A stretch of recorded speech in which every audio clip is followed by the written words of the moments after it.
Virtually all restrictions easing in New South Wales and Victoria. But in the last hour, the World Health Organization posted this warning to countries reopening right now. But I'm a bit nervous right now that we're sort of just lifting everything. If we get hit with another variant, and we've already sort of abandoned all measures, it's going to be really hard to put anything back in place. Right. Yeah. For more, we're joined by ALP National President Wayne Swan and 6PR's Gareth Parker. Nice to see you both this morning. But look, you know, Wayne, we all want our lives back, right?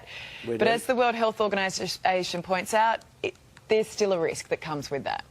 Absolutely, and you know, as we go forward, there is the possibility of another variant. So, as we ease restrictions, we ought to bear in mind there are some basic cautions that we should observe. Mask wearing in some circumstances is one of them. Another one is making sure that we've had our third dose. Another one is that Premier Andrews has raised today is why are we letting people into the country without 3 doses? So I think basic precautions are still necessary. It's great that we're opening up. It's great that we can do that for economic and social reasons. I think the return to school has gone very well. But we still do need to be cautious and have a plan for the winter or the unexpected. So, Wayne, are you saying that you want to see all travellers coming into Australia have 3 doses when we know that there are plenty of countries that don't even have a booster program? That's right. Because we do need to protect our country. So that point has been made by Premier Andrews today. I think it is. I think it's a serious miscalculation on the part of our national authorities. But anyway, we'll see what the medical advice is. I think ATAGI is basically arguing for 3 doses. Are you happy to pick up the phone and talk to some of those tourism operators in Cairns and tell them that? Well, it'll be no good for any operator anywhere if we end up in with another variant into the country very quickly and we have to shut down. Gareth, your thoughts on what Wayne's just said? Well, I mean, talking about the WHO dropping all restrictions, we'd love to get to that point in Western Australia. We're a few months behind everyone else in the country. We obviously still have a closed border. Masks are compulsory inside, so the announcements that are happening in Victoria and New South Wales aren't applicable to this third of the continent.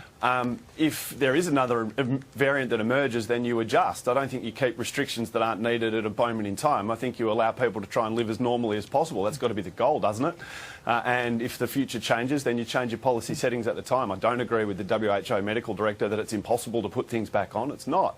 But equally, if you continue to restrict people longer than is necessary, then they'll give you the middle finger. That is true.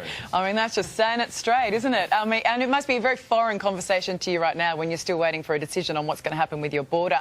But look, one of the big changes that is being discussed over East is the call to end working from home. So what do you think about this one, Wayne? Because it is tricky where we need to revive the CBDs, but people have also got used to having the flexibility and a bit of a better work-life balance.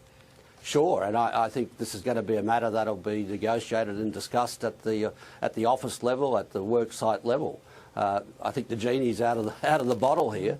It will be good if we can get people back to the CBDs. I've been through a few of them recently. It'd be fantastic if we can get a bit more economic activity. But I think there has been a fundamental change in the Australian workforce, and there is a pretty strong desire for parts of the workforce to work from home, at least for some days each week.